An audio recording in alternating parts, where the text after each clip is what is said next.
Ak potrebujete na vstup do práce čipovú kartu, určite to poznáte. Ľahko sa stratí, nechtiac si ju vymeníte s kolegom alebo si ju zabudnete doma.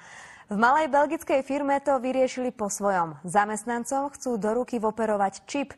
Všetci bez výnimky s tým súhlasia a dokonca sa na to aj tešia. Čip je o trochu väčší ako zrnko ríže a zamestnanci firmy v belgickom Mechelene ho budú mať pod kožou medzi palcom a ukazovákom. Naozaj je maličký, na dĺžku má 12 mm a hrubý je asi 2 mm. Vložia nám ho na miesto, kde je najmenej nervov, pretože pre naše telo je to cudzí predmet.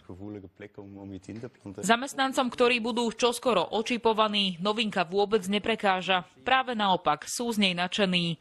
Chvália sa tým, že s nápadom prišli vlastne oni sami a vedenie im ho len odobrilo. Som majster v zabúdaní čipovej karty, ten čip si ale určite nikdy nezabudnem. Keďže väčšina zamestnancov sú špičkoví ITčkari, toho, že by ich napríklad prostredníctvom čipu sledoval šéf, sa vôbec neboja. Na čip sa dajú iba zapísať informácie, on sám nič nevysiela.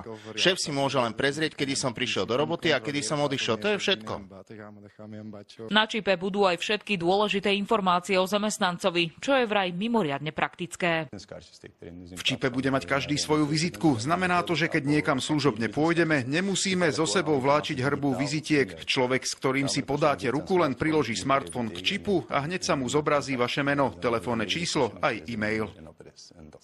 Najväčším mínusom čipov je to, že sú pomerne drahé. Zatiaľ čo výrobná cena bežnej čipovej karty z plastu je asi 50 centov, čip stojí zhruba 100 eur. Belgickí ITčkari ich pod kožu dostanú už o pár dní. Alžbeta Garajová, Maťašovská, televízia Markíza.